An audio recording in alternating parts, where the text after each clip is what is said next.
Kyrie Jesu Domine, dona eis requiem.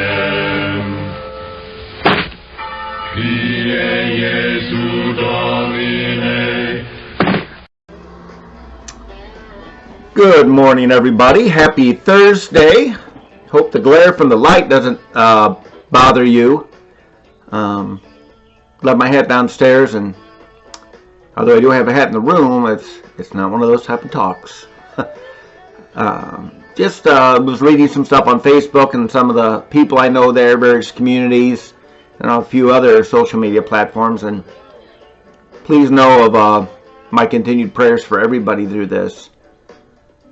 And I can understand the whole varied reaction that individuals have.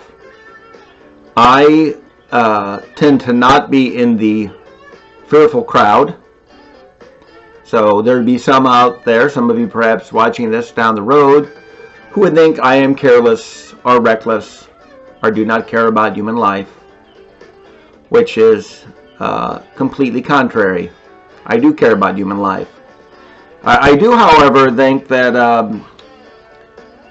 our reaction to this virus has been a lot more fear than was justified by it. That's my take on it. I mean, I certainly now take more precautions than I did prior to the advent of COVID-19. Things that I did haphazardly, with using hand sanitizer and being mindful, about having cold conditions, flu conditions. But I was somewhat mindful of that to begin with. I would always urge our parishioners, if you're sick, please don't come to church, especially during flu season when you could give it to all of us. But, there were some horrible flus in the past, and this is different than a flu, and yet it's also not different than a flu. Because with a flu, you could have gotten the worst conditions and died. Highly unlikely. This bug definitely seems to target, our elderly, whom we were all concerned about. We don't want them prematurely dying. And we worried about people with compromised health conditions. And then the unknown factor of, what if you have a unaddressed health condition or something you're unaware of, and you're vulnerable to this virus and you don't know it? Well, that happens. I mean, the biggest thing that concerned me about this is the overreaction to the reality of death, as if somehow that isn't a reality we deal with daily. And obviously, most days make it through, and then we get to try again tomorrow. Again, I'm not trying to be a grim reaper, and I'm not trying to shame anybody. In fact, I don't want any shaming going on. If you're comfortable wearing your mask everywhere, God bless you. I'm not. I don't. And unless demanded of a place I need to go into, probably not. It's not going to happen. I know we're going to have to mandate wearing them at church for people coming in, and that's fine. I will cooperate in every way that I am told by the bishop. Because I took a vow of obedience.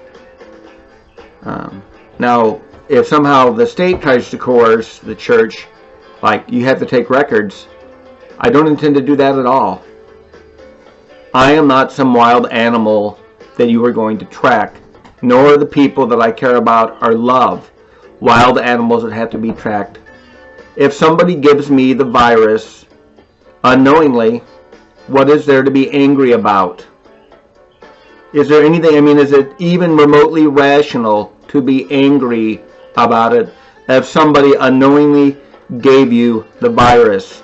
I read some righteous creed that I will stay home, and how shame on you that you go out. Well, you know what? I don't like that type of righteous attitude at all.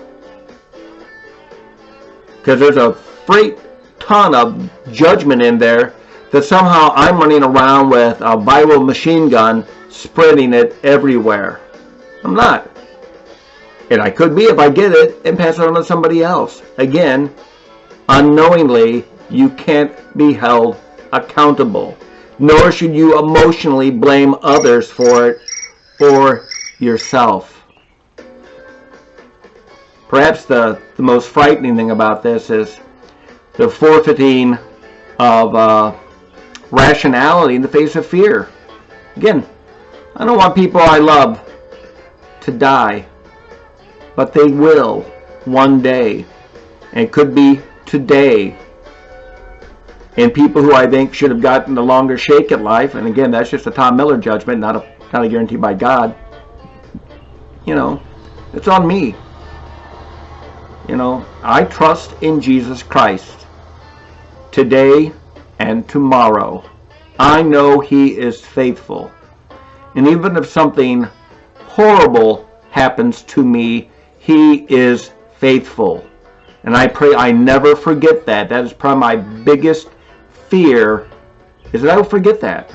And I will forget who Jesus Christ is and who He calls me to be. Every day the Lord is saying to me, I am with you and do not be afraid. You are mine. I know that. And He's trying to tell it to all of us, to all of humanity, and especially to His chosen baptized, His beloved, His disciples.